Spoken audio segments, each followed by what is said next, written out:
Dan itulah yang menjadikan kita akhirnya memahami. Ketika mengucapkan Rabbana dzalamna, kita ini dolim, kita ini pendosa. Yang kedua, kalau kita tidak ngucapin doa ini dengan tulus dan betul-betul mengikhlaskan hati kita kepada Allah, maka akan banyak satu persatu episode kenikmatan hidup kita diambil oleh Allah. Kalau kita tidak pandai mengambil hikmah, tidak mungkin kita akan lapang di dalam kita bersyukur. Imam Ibnu Qayyim berkata, bagaimana mesin hati yang paling mudah untuk memproduksi hikmah yang kita lahirkan pada kehidupan, yaitu adalah ketika hati kita semakin bersih. Hati yang semakin bersih, hati yang paling mudah mengambil hikmah. Kalau hatinya sudah mudah mengambil hikmah, lapang di dalam dia bersyukur. Saya ambilkan sebuah kisah nyata, Pak. Kisah ini sering saya sampaikan, tapi tidak ada salahnya saya mengulang kembali supaya kita paham tentang sebuah hikmah. Saya punya santri. Ada salah satu santri saya umurnya 21 tahun, baru selesai dari pondok khidmah di Syamila, tempat kami berdakwah. Salah satu di antara teman santri-santri di depan ini. Tiba-tiba beliau menyampaikan kepada saya, pengen menikah, umurnya baru 21 tahun. Saya saat itu mengatakan, antum masih terlalu muda, jangan nikah. Antum baru selesai dari pondok, baru wiyata bakti, baru merasakan sedikit rezeki yang antum peroleh dari apa yang antum melakukan. Tapi banyak kalimat yang saya sampaikan kepada beliau, jawabannya tetap beliau pengen nikah. Saya memberikan kepada beliau sebuah challenge, antum yakin nikah? Dimana antum masih muda, antum tidak ingin berbakti dulu kepada ibu merasakan kehadiran antum dan lain sebagainya. Tapi beliau ngotot, saya pengen nikah. Saya sempat berkata dan agak curiga, jangan-jangan antum sudah punya pacar. Antum sudah punya pacar? Enggak Ustadz, saya belum punya. Saya lagi ta'aruf dan saya pengen menikah Ustadz. Akhirnya singkat ceritanya, akhirnya beliau menikah pada waktu awal pandemi. Ketika beliau menikah di awal pandemi, qadarullah orang tuanya tidak bisa datang ke Bekasi. Ketika pada saat itu prokes begitu ketat dijalankan dan safar antara satu kota dengan kota tentunya sangat sulit dikerjakan kecuali dengan prosedur yang harus dipenuhi. Maka akhirnya orang tuanya tidak datang. Saya itu pada saat melihat beliau menikah sempat berpikir, kenapa santri saya ini biasanya beliau mau mendengarkan apa yang saya sampaikan, biasanya taat, tapi untuk urusan pernikahan beliau ngotot ingin menikah. Dan beliau tidak bisa sama sekali dipatahkan niatnya untuk menikah. Akhirnya beliau menikah, saya khutbah nikah pada pernikahan beliau. Insya Allah saya juga nanti mungkin khutbah nikah dalam pernikahannya Pak Ujang juga gitu. Kalau saya diminta, ya kan? Kalau beliau dapat jodoh. Maka ketika saya menyampaikan khutbah nikah kepada beliau, maka saat itu akhirnya beliau menikah di daerah Cikarang kalau tidak salah. Saya belum tahu apa ya hikmahnya, kenapa beliau ngotot pengen menikah dan tidak bisa dipatahkan semangatnya untuk menikah. Ternyata pertanyaan saya ketika bertanya itu pada proses ta'aruf beliau sampai dia menikah itu baru terjawab sekitar 4 bulan. Ketika saya tiba-tiba mendapati kabar bahwasanya bapaknya yang ada di Medan itu jatuh stroke, masuk ke rumah sakit 3 hari dan akhirnya meninggal dunia. Lalu ketika meninggal dunia, beliau memiliki 4 adik yang masih kecil, 2 di pondok, 2 adik perempuan yang masih kecil-kecil. Maka ketika bapaknya meninggal dunia, maka dia memboyong ibunya kembali ke kota kelahiran yang ada di Jepara. Baru saja memboyong ibunya ke kota Jepara, selang 1 bulan atau 2 bulan ibunya pun meninggal dunia. Malamnya pusing, subuhnya meninggal dunia. Barulah saya di situ setelah perjalanan 5 bulan dari pertanyaan yang berkecamuk di hati saya ketika melihat santri saya umur 21 tahun menikah, barulah terjawab. Oh, hikmahnya adalah Allah mempersiapkan beliau untuk menikah karena ada sebuah proses takdir yang sudah akan berjalan menimpa kepada kehidupan beliau. Yang mana kalau beliau tidak menikah, tentunya kesulitan laki-laki jomblo masih muda untuk merawat 4 adiknya, terutama 2 adiknya perempuan yang masih kecil. Tapi karena beliau sudah menikah, maka posisi istrinya menggantikan posisi orang tua atau mertuanya yang telah meninggal dunia merawat adik-adiknya. Itulah yang dinamakan dengan hikmah. Kita ini harus yakin Allah itu sifatnya Al-Hakim, dan tidak ada satu peristiwa yang menimpa kepada saya, menimpa kepada bapak, menimpa kepada ibu, kecuali pasti ada hikmah. Kalau manusia yakin tidak ada peristiwa kecuali ada tujuan yang Allah persiapkan dan ada pelajaran yang Allah ingin berikan, kalau kita tidak memahami proses ini pada basic hati kita, kita susah untuk syukur. Akhirnya kalau kita rugi, kita langsung marah. Kalau kita sakit, kita langsung kesal. Kalau tidak mendapatkan sesuai ekspektasi, maka kita langsung marah-marah. Padahal kalau kita memahami pasti ada hikmahnya. Tunggu aja hikmahnya di ruang tunggu kehidupan. Pasti Allah akan memberikan hikmah. Dan orang yang pandai memancing hikmah adalah orang yang pandai dan dilapangkan di dalam dia bersyukur kepada Allah. Rasulullah pandai mengambil hikmah. Beliau tidak pernah bertanya kenapa 13 tahun di kota Mekah beliau kalah dalam tanda kutip. Pernah gak Rasulullah mengatakan, kenapa engkau tidak menolong saya ya Allah? Para sahabat tidak ada yang protes kepada apa yang menimpa kepada mereka ketika mereka kehilangan rumah, ketika mereka kehilangan pekerjaan, ketika mereka kehilangan lahan di kota Mekah. Mereka yakin semua peristiwa itu terjadi karena sebuah hikmah. Perhatikan, keridhaan Nabi ketika beliau ingin mengambil hikmah, maka tidak ada yang menduga kota Madinah itu ternyata menjadi kota yang memberikan perlindungan dan kemenangan bagi Rasulullah. Padahal beberapa bulan sebelum turunnya perintah hijrah ke kota Madinah, Nabi tidak tahu kemana akan melaksanakan hijrah. Dan itulah yang menjadikan kita harus mengerti setiap peristiwa itu pasti ada hikmahnya.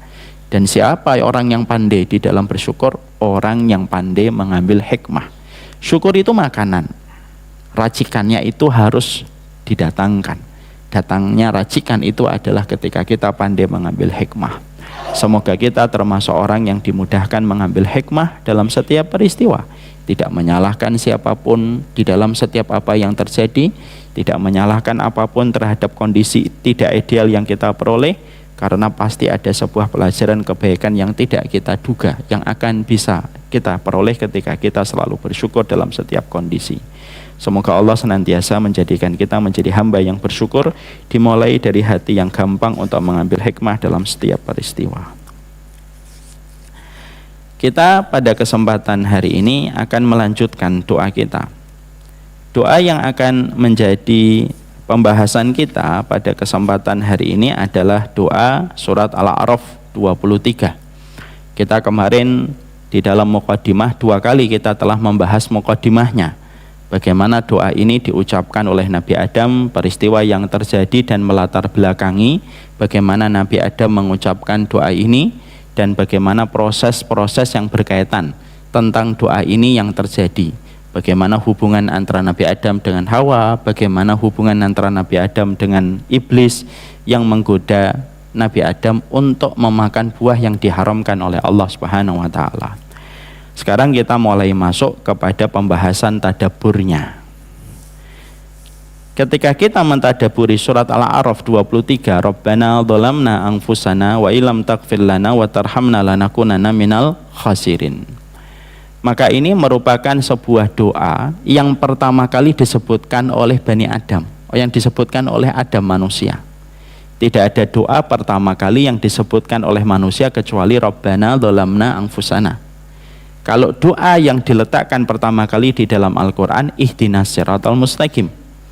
Kalau doa yang paling sering dipanjatkan oleh Nabi, Allahumma ya muqallibal qulub, sama Rabbana atina fid dunya hasanah. Tapi doa yang pertama kali disebutkan oleh manusia itu adalah doa Rabbana dhalamna anfusana wa illam taghfir lana wa tarhamna lanakunanna minal khasirin.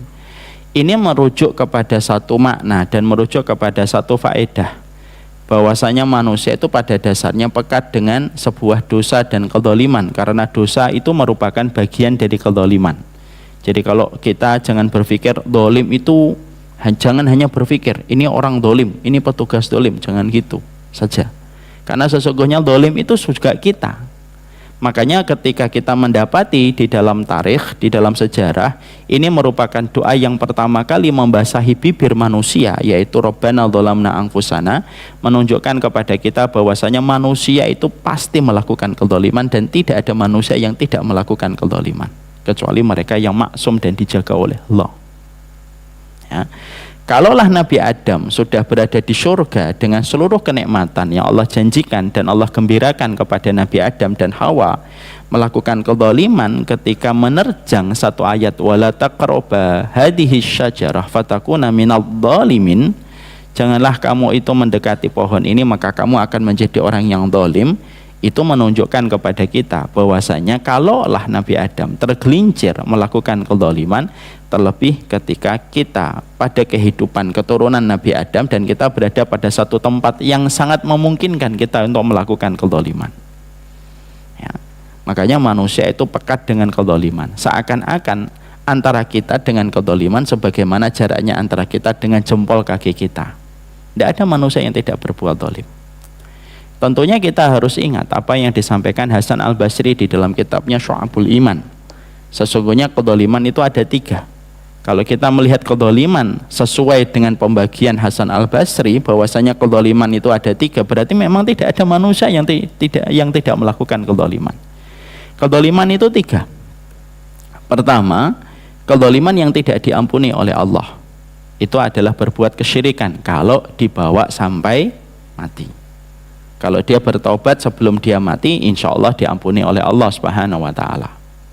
Tapi maaf ya, jangan gampang mengatakan orang syirik, kecuali datang kepada kita hujjah dan dalil yang terang untuk mengatakan itu, dan biarlah para ulama dan ahlul ilmi yang mengatakan dan tidak sembarangan orang.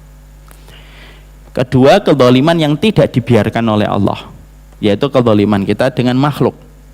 Kezaliman kita dengan makhluk itu tidak akan dibiarkan oleh Allah. Hati-hati terhadap produk bernama kezaliman kalau sudah menimpa kepada orang. Agama ini merupakan agama yang sangat menjaga supaya setiap orang yang menjadi hambanya Allah tidak melakukan kezaliman. Karena Allah sudah menegaskan pengharaman mutlak terhadap kezaliman. Inni haramtud dzulma ala nafsi wa ja'altuhu muharraman bainakum. Ini deklarasi dari Allah supaya kita memiliki warning dari apa yang dideklarasikan oleh Allah. Inni haramtud dzulma ala nafsi. Saya telah mengharamkan diriku untuk mendolimi.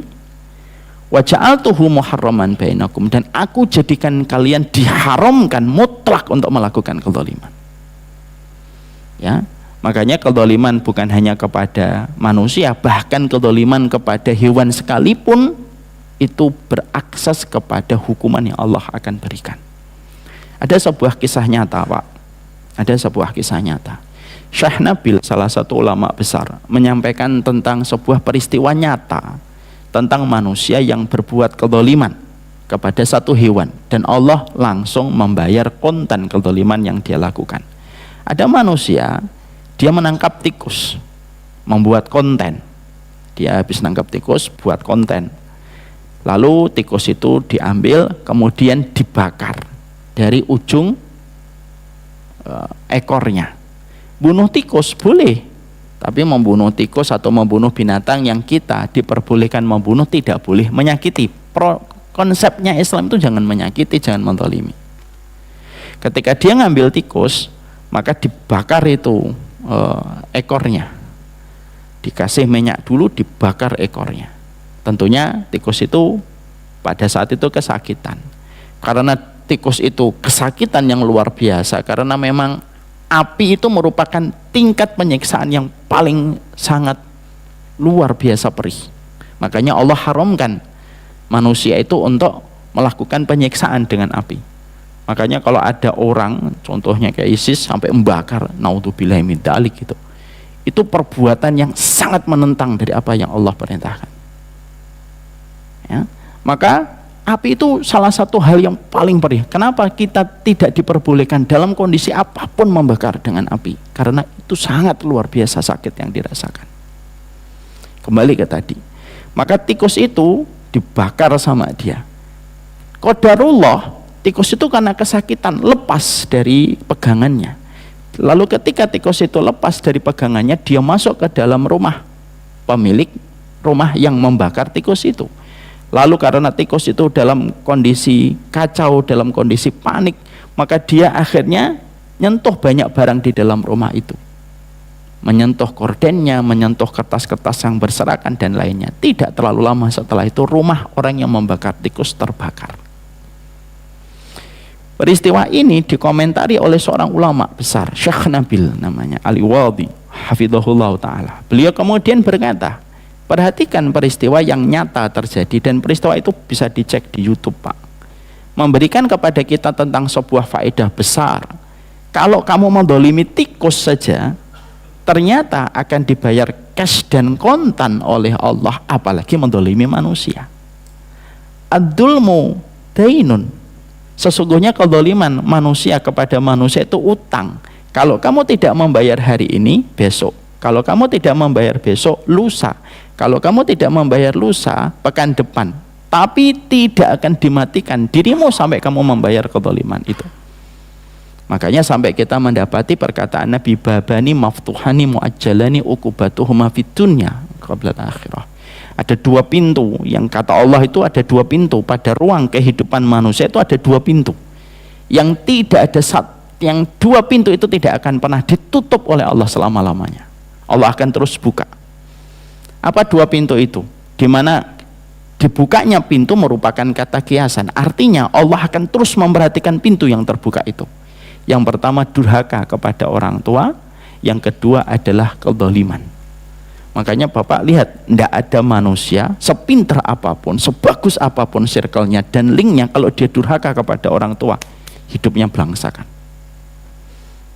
Tidak ada orang kok dia dolim sama orang tuanya, kecuali Allah yang turun tangan untuk membalas kedoliman ketika anak durhaka kepada orang tua. Al-uquq, yang pertama durhaka sama orang tua, yang kedua kedoliman. Makanya hati-hati, jangan sampai jempol kita, jangan sampai apa yang kita pikirkan, jangan apa yang kita ucapkan ini mendolimi orang. Jangan sampai berita-berita yang sifatnya instan menjadikan kita mudah terbakar, terpancing emosi, lalu berkomentar, lalu akhirnya menjadi bola menggelinding, menjadi sebuah kezaliman. Karena ini merupakan perkara yang harus hati-hati. Kezaliman itu merupakan perbuatan yang Allah tidak meletakkan ruang pada kehidupan iman. Makanya kalau kita memperhatikan syariat, syariat itu diletakkan oleh Allah supaya kita tidak berbuat kezaliman. Kenapa kita disuruh mudah tersenyum? Berbuat karena supaya tidak mendolimi. Kenapa kita membayar infak, sedekah? Supaya kita tidak menyakitin. Kenapa kita disuruh untuk memuliakan tetangga? Tidak, kemudian supaya tidak menyakitin. Kenapa kalau kita masak daging disuruh memperbanyak kuah? Supaya tidak menyakiti tetangga kita dengan baunya. Sampai kepada orang yang belum beriman pun kita tidak diperbolehkan untuk mendolimi. Lihat kata-katanya, ud'u ila sabili rabbik bil hikmati wal mau'izatil hasanah wajadilhum billati hiya ahsan. Ud'u itu artinya apa sih? Artinya itu ajak dalam kebaikan. Kalau kita membahas ud'u, kalau di dalam bahasa itu, ud'u itu merupakan ajakan masuk ke rumah kita. Kenapa kok sampai sebegitu luar biasanya Islam meletakkan setiap syariat ini? Supaya tidak terjadinya kezaliman.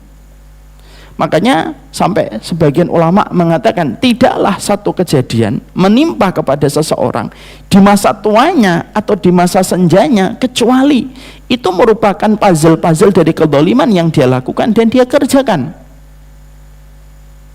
Makanya inilah yang menjadikan kita di dalam kehidupan iman dimuliakan untuk sikapnya sering meminta maaf. Karena kita tidak pernah tahu di antara perkataan kita dan apa yang kita ucapkan itu mendolimi orang lain. Lalu kezaliman itu menggantung di pintu langit dan Allah tidak matikan kita sampai kezaliman yang menggantung di pintu langit itu kembali kepada pelakunya. Kenapa? Karena sesungguhnya kezaliman itu kayak bumerang, dilempar sejauh apapun kembali kepada yang melempar. Itulah kezaliman. Kalau doa kan itu kan kayak busur panah yang tidak pernah kembali. Kezaliman itu kayak bumerang. Setiap kamu melemparkan, sejauh apapun kamu melemparkan bumerang, pasti akan kembali. Itulah yang namanya kezaliman. Makanya inilah yang menjadikan kita memahamkan betul Orang yang memiliki keberkahan dalam hidup itu, kata Hasan Al-Basri, sederhana, yang mereka tidak didominasi dengan kezaliman yang dia kerjakan. Karena ada yang kedua, kezaliman itu, yaitu kezaliman yang tidak dibiarkan oleh Allah. Kezaliman yang berkaitan tentang hak orang lain, apa yang didapatkan orang lain, yang menjadikan kita harus menghormati setiap border yang dimiliki setiap orang. Itu kezaliman yang tidak dibiarkan oleh Allah. Artinya Allah sendiri yang akan mengintai siapapun yang berbuat kezaliman. Dan maaf, ini berlaku untuk muslim ataupun non muslim. Ada fulan beriman, dia menzalimi non muslim, itu pun juga akan mendapatkan bayang-bayang ancaman dari Allah. Jadi jangan sampai kita terkena sebuah paham yang ekstrim sampai mengatakan, oh enggak apa-apa menzalimi orang non muslim. Kata siapa?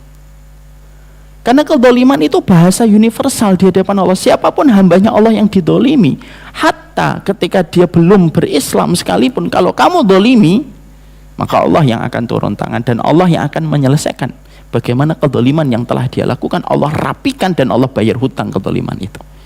Makanya maaf kan saya sudah sering menyampaikan, Pak, yang kita takutkan kalau kita sudah mendolimi orang dan orang yang kita dolimi diem, nah itu kita takut, Pak. Kenapa? Berarti dia sudah menyerahkan sama Allah.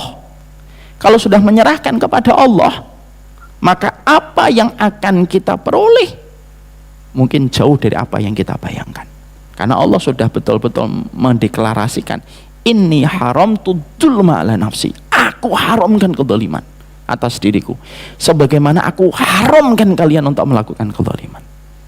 Allah tidak pernah mendeklarasikan sebuah perkara setegas ini kecuali kepada kezaliman. Makanya kalau kita ngaji hanya untuk dolimin orang, lebih baik nggak usah ngaji, Pak.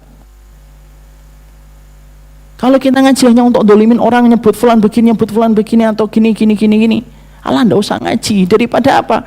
Daripada membayar hutang dolimu lebih besar daripada pahala yang kamu peroleh dari ngajimu. Kadang-kadang kita ngaji belum tentu diterima sama Allah, tapi kedoliman yang kita lakukan dan kita kerjakan sudah pasti akan dibayang-bayangi ancaman yang Allah akan bayarkan. Itu yang menjadikan kita memahami yang kedua, kezaliman yang tidak dibiarkan oleh Allah. Ada yang ketiga, yaitu adalah kezaliman yang diampuni oleh Allah, kezaliman kita kepada diri kita. Maka itu merupakan salah satu kezaliman yang diampuni oleh Allah selama kita senantiasa lekas untuk bertobat kepada Allah Subhanahu wa taala. Maka inilah yang menjadikan kita akhirnya memahami, kalau kita ditanya pekerjaan utama para malaikat itu apa? Bertasbih. Kenapa mereka bertasbih? Karena nggak pernah melakukan kezaliman. Pekerjaan utama manusia itu apa? Banyak meminta ampunan.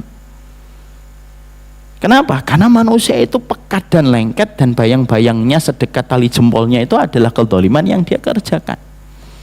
Makanya kita mendapati indahnya perkataan dari Ibnu Rajab, kalau kamu berpacu dengan orang solih, nggak mampu dengan ketaatan, tidak mampu dengan ibadah, berpaculah dengan mereka pada taubat dan penyesalan atas apa yang kamu lakukan pada kezaliman yang kamu kerjakan. Nah inilah yang kita paham, Pak. Jadi dolim itu ada tiga. Syirik itu kezaliman kepada orang, dan kita berbuat dosa pun merupakan bagian dari kezaliman. Karena apa? Orang yang berbuat dosa itu merupakan orang yang telah menyakiti diri mereka, karena mereka mendapatkan hijab antara dia dengan Allah semakin terbuka ketika Allah akan memberikan hukuman atas apa yang dia peroleh. Setiap apapun aktivitas yang kita lakukan selalu ada konsekuensi yang harus dibayar. Melakukan kebaikan ada konsekuensinya, melakukan sebuah perbuatan melanggar ada konsekuensinya, makan gula terlalu sering ada konsekuensinya, tidak pernah olahraga ada konsekuensinya. Ketika kita terlibat di satu kantor, lalu di kantor itu kita melakukan sebuah perkara-perkara yang menyenangkan dan mendatangkan profit, ada konsekuensinya. Sebagaimana kalau kita melanggar SOP di kantor, ada konsekuensinya. Hidup dan konsekuensi itu bukan hanya kepada kita di tempat pekerjaan. Hidup dan konsekuensi itu antara kita dengan Allah pun sama. Maka itulah yang menjadikan poin yang pertama, bahwasanya para ulama menerangkan Rabbana dzalamna anfusana wa illam taghfir lana wa tarhamna lanakunanna minal khasirin. Dalam surat Al-A'raf 23 menegaskan kepada kita, manusia itu pada dasarnya tidak ada yang lepas dari sebuah kezaliman.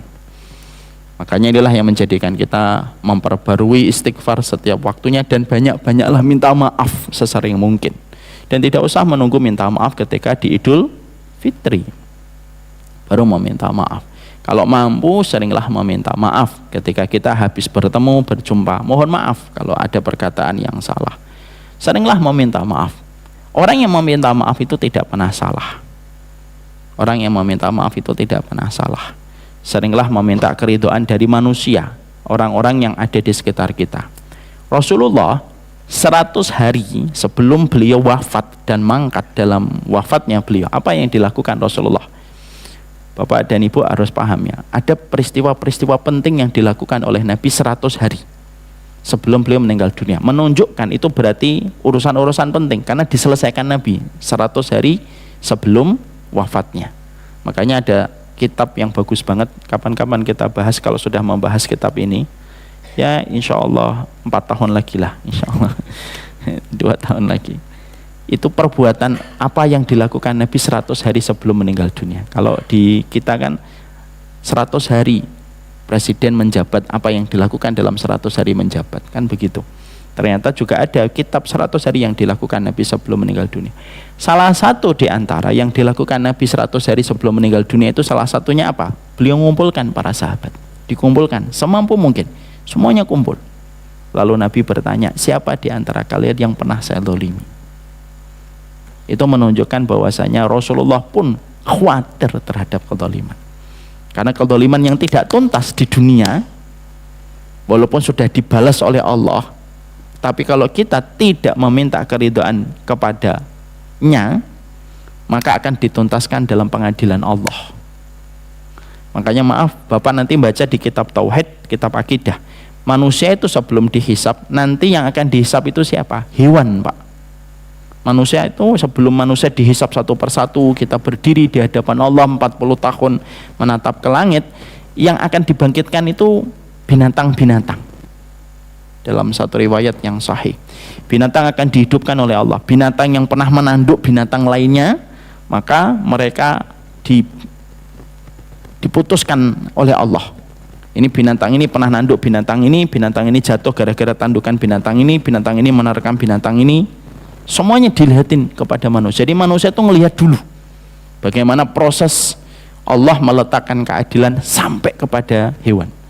Cuma kalau hewan tidak diberikan hukuman, mereka langsung setelah mereka diperlihatkan kezaliman yang pernah dia lakukan hewan-hewan itu, dijadikan mereka langsung menjadi tanah. Pada saat itulah manusia yang berbuat kezaliman, mereka berkata, ya laitani kuntu turaba, coba saya jadi tanah. Itu menunjukkan bahwasanya sekali lagi dolimnya hewan kepada hewan aja nanti akan diperlihatkan oleh Allah, apalagi kedoliman kita kepada manusia.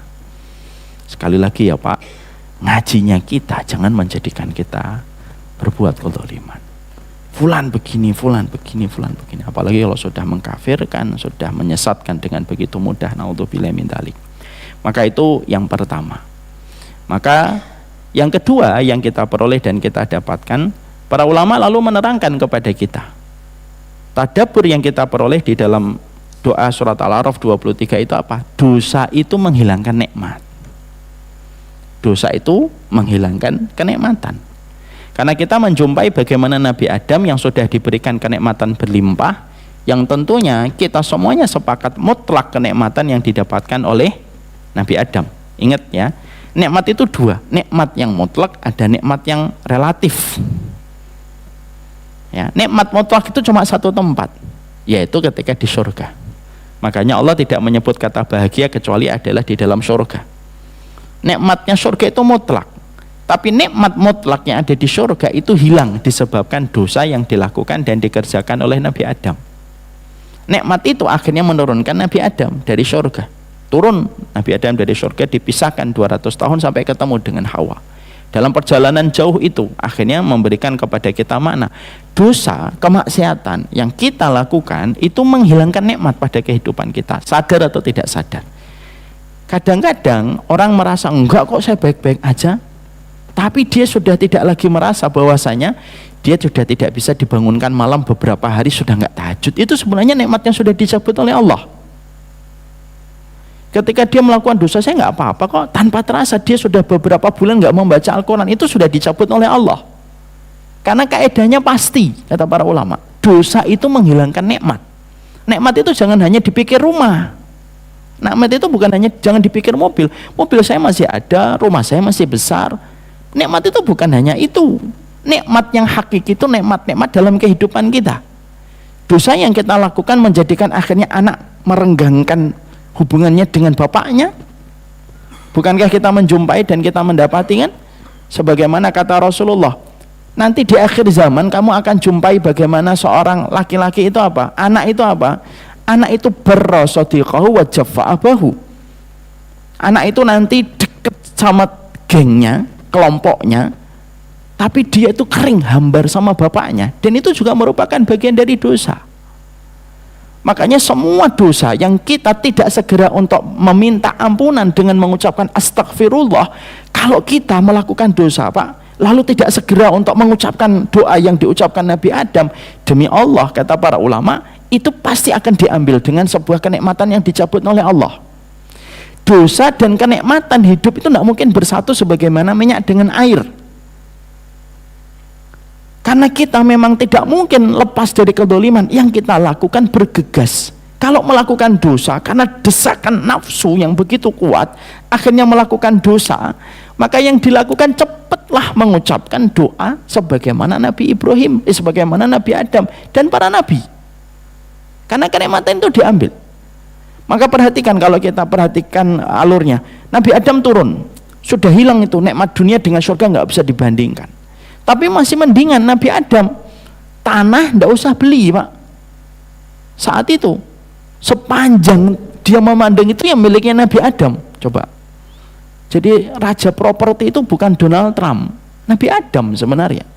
Karena pada saat itu tanah miliknya beliau, air miliknya beliau, buah-buahan miliknya beliau. Dan ketika Nabi Adam diturunkan, kata para ulama, setidaknya tidak ada yang dilakukan Nabi Adam kecuali apa? Tinggal ngambil. Walaupun tidak senikmat ketika masih di surga. Ketika manusia Nabi Adam dan Hawa sudah diturunkan nikmatnya dari nikmat surga ke nikmat dunia, itu pun masih enak. Artinya air nggak perlu bayar, udara masih bersih, belum tercampur dengan apapun, nggak ada virus dan lain sebagainya. Lalu manusia berbuat dosa, berbuat dosa, berbuat dosa, berbuat dosa. Nikmatnya Nabi Adam ketika di dunia sudah dikurangi lagi oleh Allah. Yang asalnya dulu tinggal metik, tinggal ngambil kambing, karena dosa masih dilakukan manusia, kata para ulama, akhirnya apa? Allah suruh manusia untuk mulai nanam, Allah suruh manusia untuk mulai berternak. Ketika dosa itu masih terus dilakukan, akhirnya apa? Dicabut lagi oleh Allah. Dulu hanya dalam waktu sekejap kamu bisa untuk manen, oh sekarang dibuat lebih lama oleh Allah. Karena terus berdampak sampai akhirnya kita menjumpai hari ini terus dosa dan kemaksiatan dikerjakan. Akhirnya sebagaimana yang kita peroleh hari ini, tanah kita bayar, air kita juga harus bayar, udara tidak bersih dari virus dan berbagai macam hal konsekuensi yang kita peroleh. Dan itu selalu ada kaitannya dengan sebuah proses kemaksiatan. Tidak bisa kita mengatakan, nah ini proses kehidupan manusia. Itu orang yang tidak memiliki keimanan. Tapi orang yang memiliki keimanan itu selalu mengembalikan kembali kepada Allah.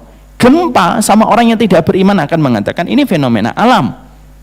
Tapi bagi orang yang beriman, mereka akan tahu ini memang betul. Ini gesekan lempeng bumi. Tapi yang menggerakkan lempeng bumi siapa? Allah. Kenapa Allah baru menggerakkan hari ini? Kan menjadi sebuah perenungan untuk kita. Itulah kenapa pintar itu disebut ulul albab. Dia menangkap message inti dari setiap pesan yang Allah berikan dalam setiap kejadian, Pak. Kita tidak usah jauh-jauh lah Pak, antara kita dengan kehidupan kakek nenek kita. Kan sudah sering saya sampaikan, kakek nenek kita anaknya berapa? 7, 8, 9. Kakek saya anaknya 9 atau berapa? 7. Tapi kemudian hidupnya mereka bersahaja, pergi pagi jam 8, jam 3 sudah pulang. Anak-anaknya sekolah semuanya, maghrib bisa di musola, isya pulang, waktu berkualitas. Kita hari ini Pak, dibandingkan dengan kakek nenek kita, tidak usah jauh-jauh ke Nabi Adam. Kakek nenek kita aja sudah beda, Pak. Makanya bisa bayangkan, berarti Nabi Adam itu walaupun sudah diturunkan dari surga masih enak. Kita dengan kakek nenek kita aja sudah beda, Pak. Banyak di antara kita harus pergi sebelum subuh, pulangnya jam 9, anak baru 2, 3, tapi seakan-akan kurang, tidak pernah cukup. Kita tidak pernah punya waktu untuk ngajak kita untuk kemudian duduk maghrib bersama anak kita. Dan tanpa kita sadari, semua dosa itu mengambil sebuah kenikmatan pada kehidupan kita. Lah itu yang sering tidak kita sadari. Makanya kenapa istighfar itu menjadi salah satu tanda karakteristik orang yang beriman? Karena kenikmatan hidup itu tidak akan diberikan sama Allah sampai kamu melakukan maksimal untuk senantiasa memohon ampunan kepada Allah. Semua perkara itu. Makanya inilah yang menjadikan akhirnya kita belajar dari apa yang terjadi dan menimpa kepada Nabi Adam. Nabi Adam itu cuma makan 1 buah, itu pun tidak habis, Pak. Cuma 1 gigitan tok.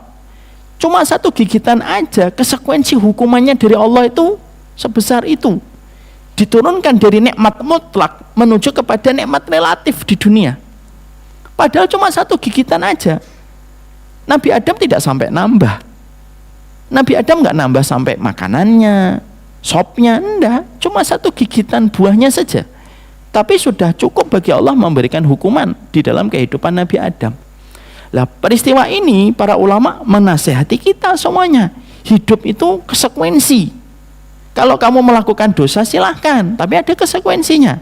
Makanya wasiatnya Jibril kepada Rasulullah Muhammad itu apa? Ngajarkan tentang konsekuensi. Ilma masyita fa innaka mayyitun, imma masyita fa innaka mazyun bihi.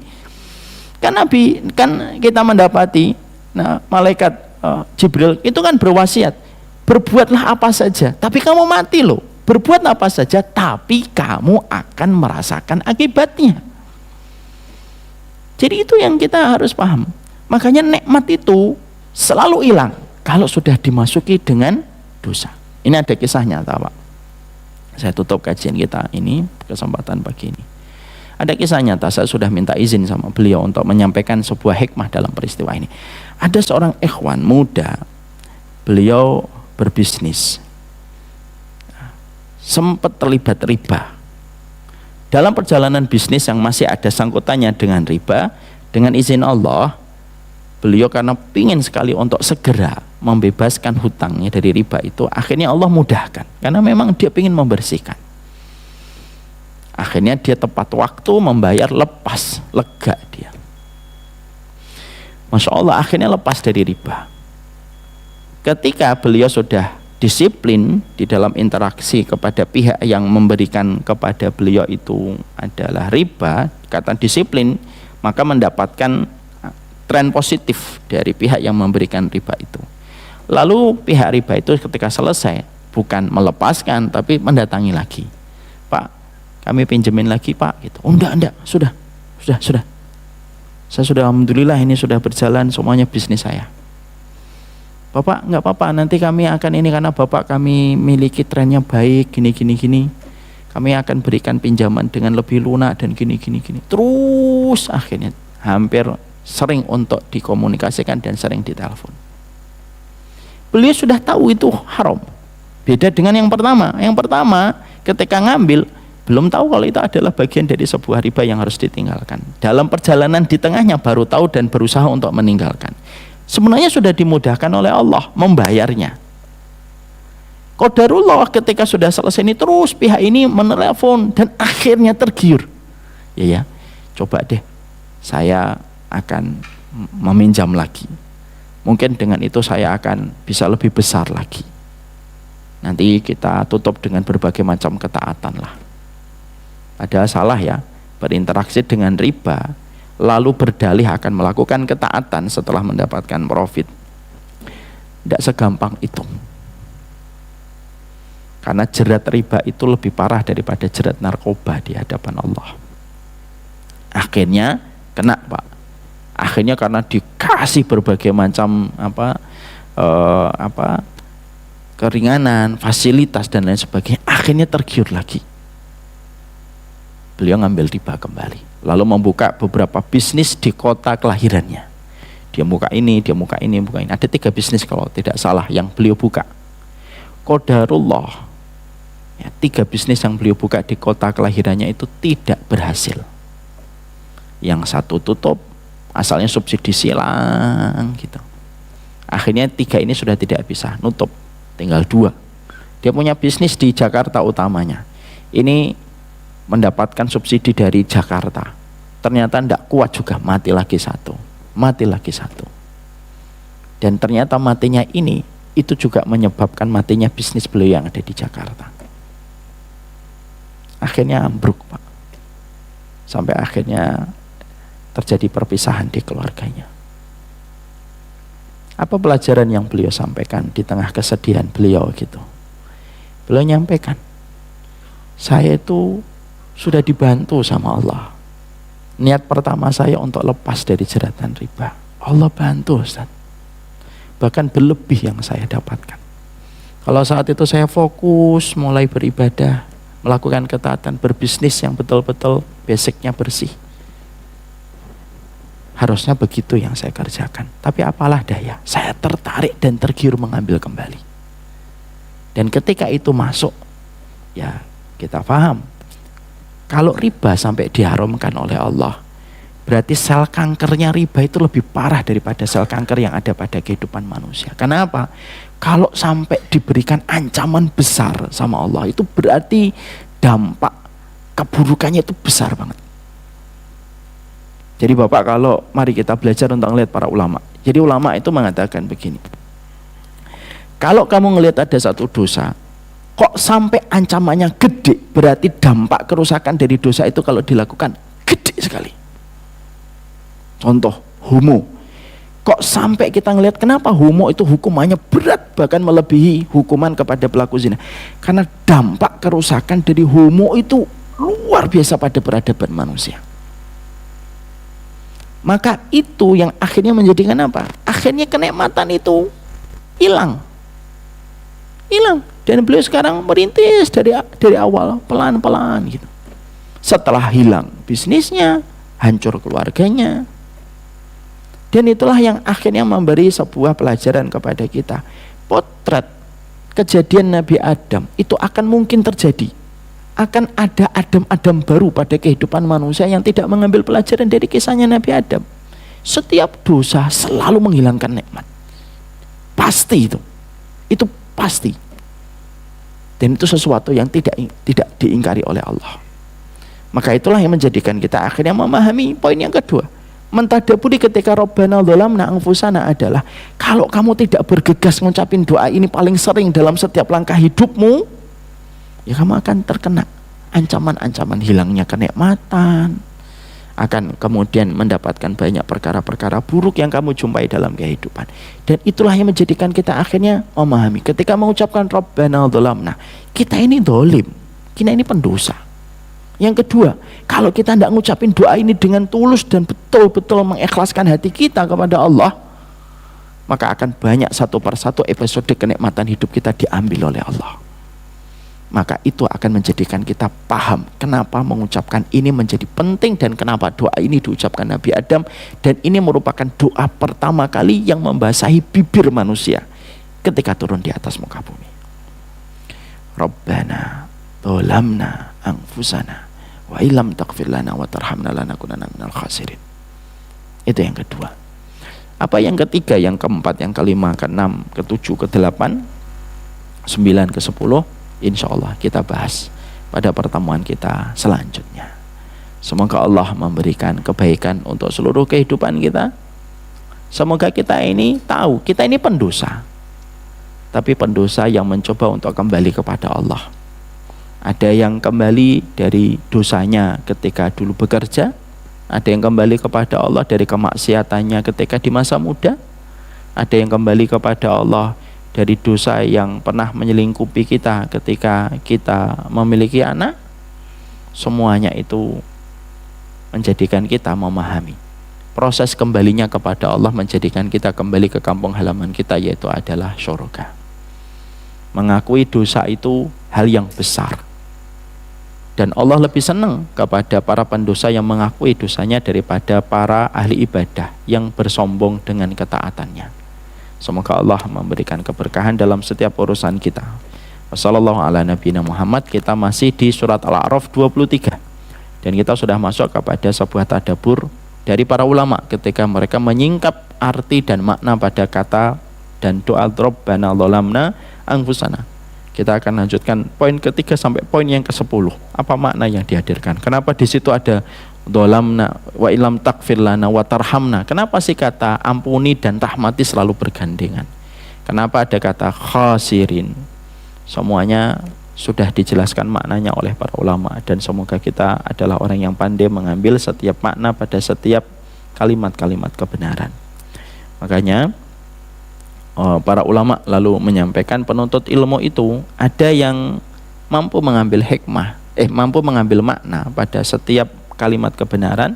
Ada para penuntut ilmu yang mereka tidak pernah mampu mengambil makna pada setiap kalimat kebenaran. Semoga kita yang kedua. Sallallahu ala nabiyina Muhammad walhamdulillahirabbil alamin. Ini yang dapat kami sampaikan dalam pertemuan hari ini. Semoga Allah merahmati kita dalam kehidupan ini. Mari kita cukupkan kajian kita pada kesempatan hari ini. Kita buka dengan 2 pertanyaan kalau ada. Kalau ada yang ingin bertanya, saya persilahkan. Beliau dulu. Yang kedua, Pak. Assalamualaikum warahmatullahi wabarakatuh.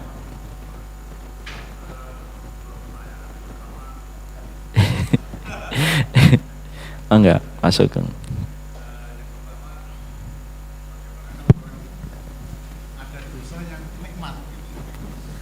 Ada dosa? Ada dosa tapi nikmat gitu ya. Kemudian orang ini mengatakan ya nggak apa-apa, nanti hilang nikmatnya, udah saya nikmati duluan gitu. Iya. Yang kedua, saya jawab dulu yang pertama, boleh Pak? Dosa itu, mari saya pernah menyampaikan Imam Ibnu Qayyim. Dosa itu memang pertama kali membawa nikmat. Tapi lama-lama orang yang melakukan dosa itu akan hilang nikmatnya. Dan kalau sudah hilang nikmatnya, dia tidak mudah untuk menanggalkan jeratan dosa itu. Karena dosa itu tidak mempersilahkan dengan mudah orang keluar dari kubangan dosa. Contoh Pak, orang narkoba. Nikmat atau enggak nikmat? Nikmat. Ketika dia mengatakan, saya mau bertobat, apakah segampang itu? Oh enggak. Mungkin dia melewati proses sakau, proses detox yang lama. Tidak mudah dia. Dan banyak orang yang akhirnya mati dalam proses itu. Ya semoga Allah mengampuni. Karena para pendosa sekalipun kalau meninggal dunia harus kita mintakan ampunan. Semua dosa itu kayak candu Pak, yang tidak mudah setiap orang akan meninggalkan. Maaf, onani, nikmat. Orang pengen untuk bertobat dari onani, apakah gampang? Enggak Pak. Diuji dengan luar biasa yang telah menjadi kebiasaannya.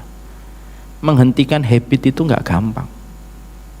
Itu dalam bahasa umum.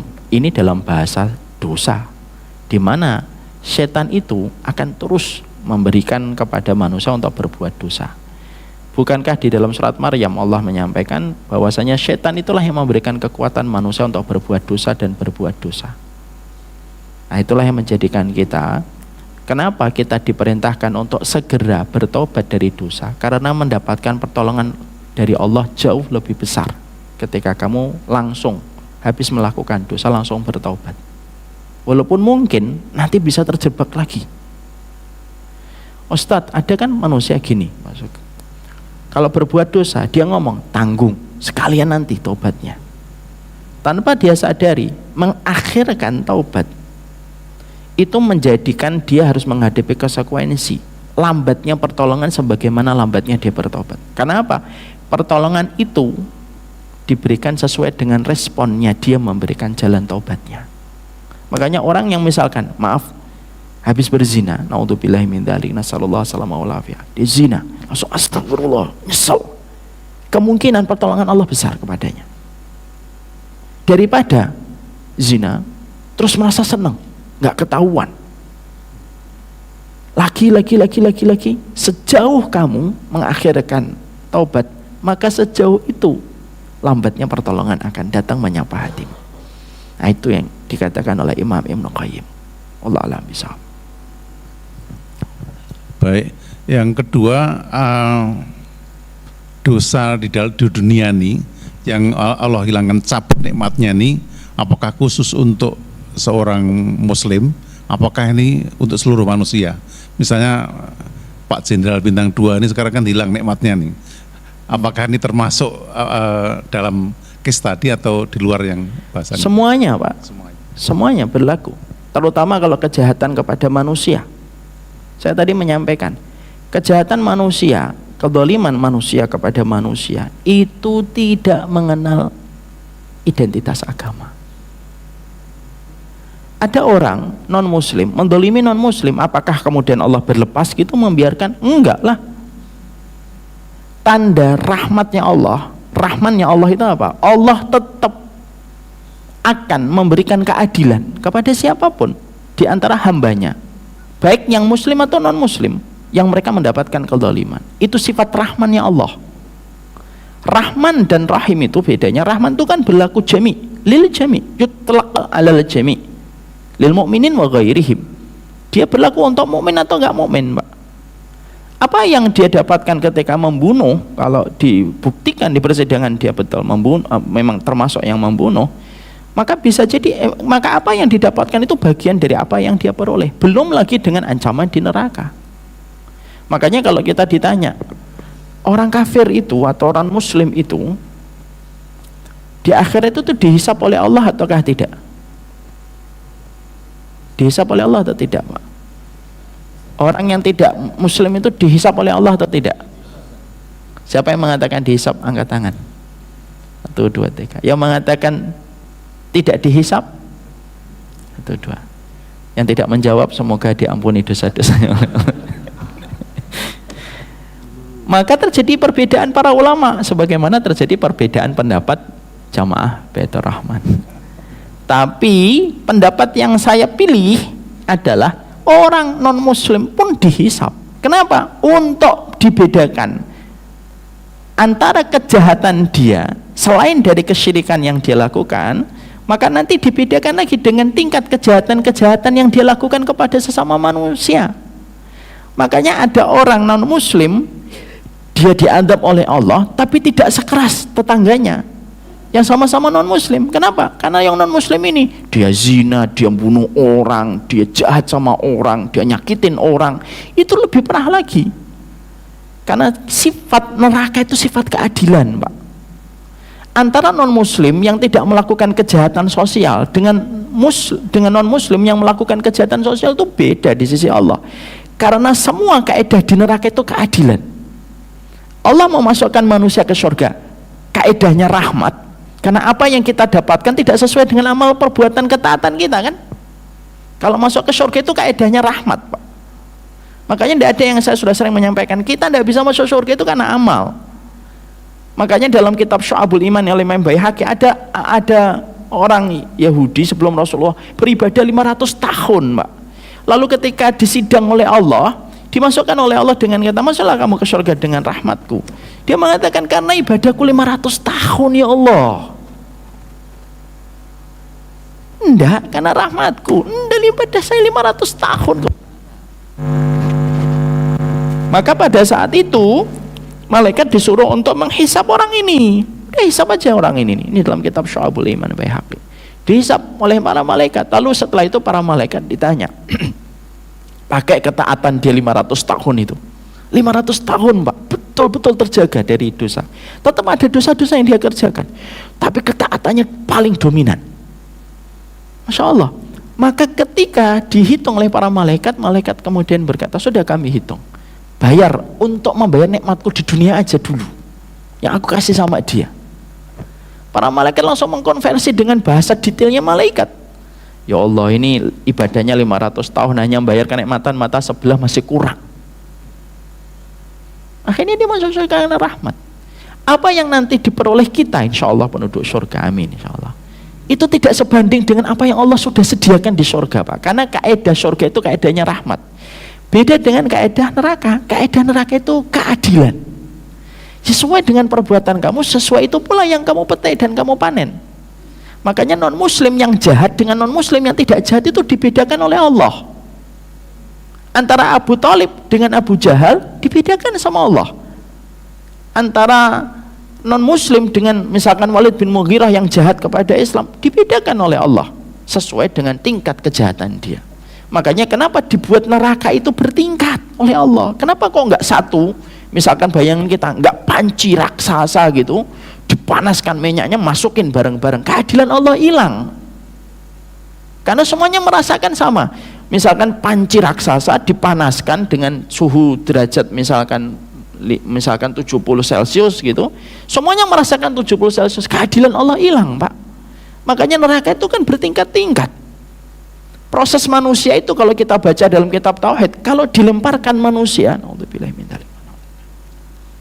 Kalau ada manusia dilemparkan ke neraka, itu kan mereka akan terus dia ngambang. Apa mengambang itu bahasa Indonesianya? Mengapung. Ngapung dia. Terus itu. Nanti sesuai dengan tingkat dosanya, dia disambar oleh bagian dari neraka itu.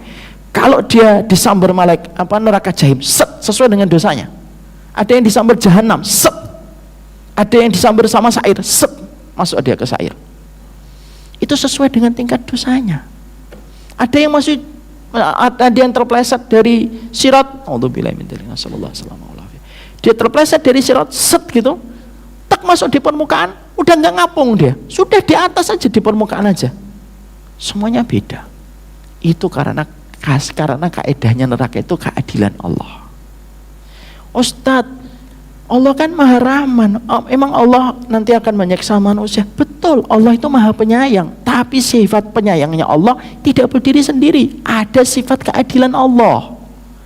Kalau tidak ada surga dan neraka, justru hilang keadilan. Akhirnya ketika orang yang berbuat taat disamakan sama orang yang tidak berbuat ketaatan. Nah, itulah yang menjadikan kita paham kaedahnya dua, tempat ini beda. Kaedahnya surga kaedah rahmat, kaedah neraka itu kaedah keadilan.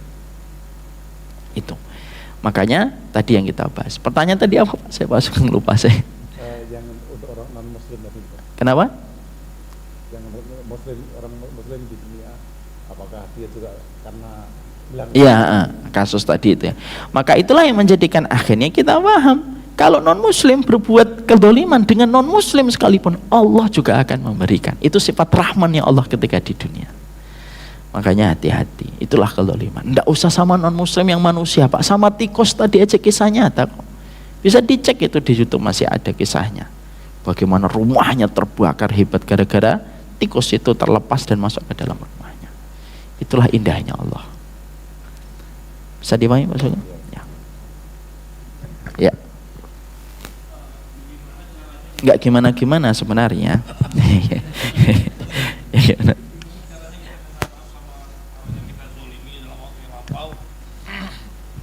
Makasih Pak. Bagaimana caranya kita minta maaf kepada orang yang kita zolimi pada saat lampau, mungkin sekitar 5 tahun atau 10 tahun yang lalu gitu. Teman sekarang orang itu sudah tidak bisa kita temui gitu. Apakah sudah meninggal atau sudah di mana tidak bisa kita temui. Kita mungkin pernah menzolimi dia tapi udah nggak bisa temui. Gimana caranya? Sedekah atas nama orang yang mungkin antum dolimi, yang antum sudah lupa. Ya Allah, saya sedekah 1 juta. Mungkin kepada siapapun yang pernah saya dolimi dan saya tidak tahu lagi kemana dia. Saya sedekahkan harta ini atas nama kebaikan untuk beliau.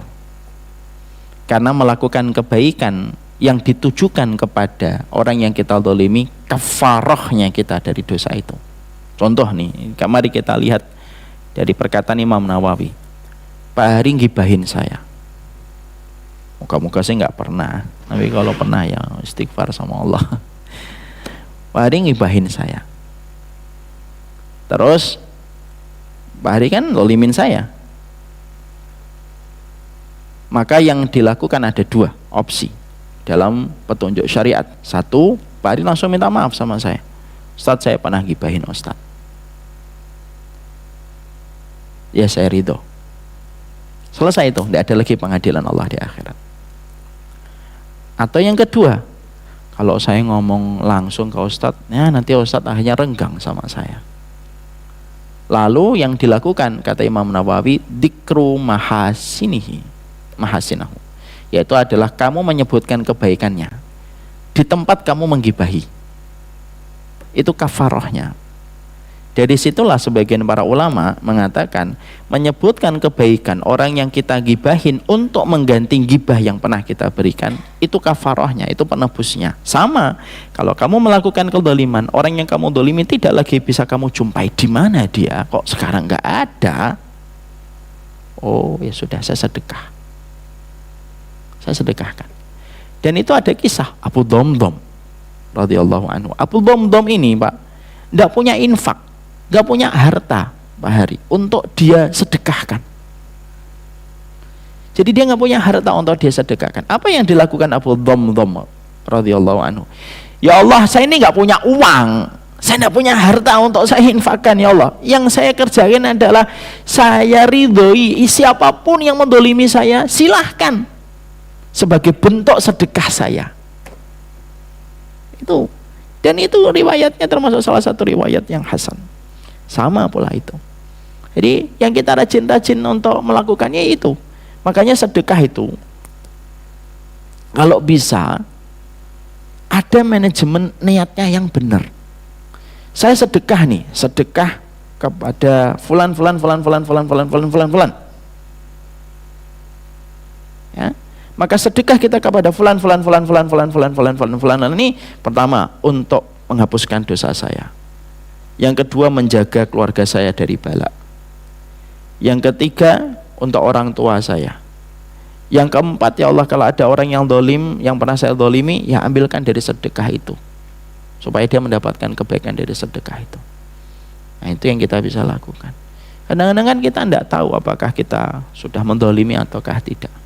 Tentunya maaf, batas kedoliman ini harus clear juga.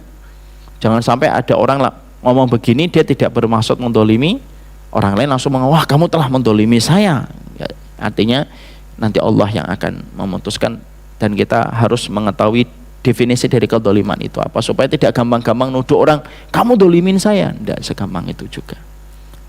Bisa dipahami? Saya kira pertanyaan beliau mewakili pertanyaan yang lainnya. Inilah yang kita pelajari pada kesempatan hari ini. Semoga Allah memberikan keberkahan. Dan moga-moga bapak-bapak bukunya tidak hilang ya di rumah ya, kalau tidak salah. Atau jangan-jangan belum dibuka bungkus plastiknya, tolong dibuka Pak gitu. Dan kita pada kesempatan hari ini sudah membahas pada halaman 72 dan 73. Nanti kita akan lanjutkan pembahasan berikutnya. Ini merupakan salah satu materi yang cukup penting supaya kita mampu mengambil makna pada setiap kalimat kebenaran. Wassallallahu ala nabiyina Muhammad. Subhanakallahumma wa bihamdika asyhadu an la ilaha illa anta astaghfiruka wa atubu ilaik. Assalamualaikum warahmatullahi wabarakatuh.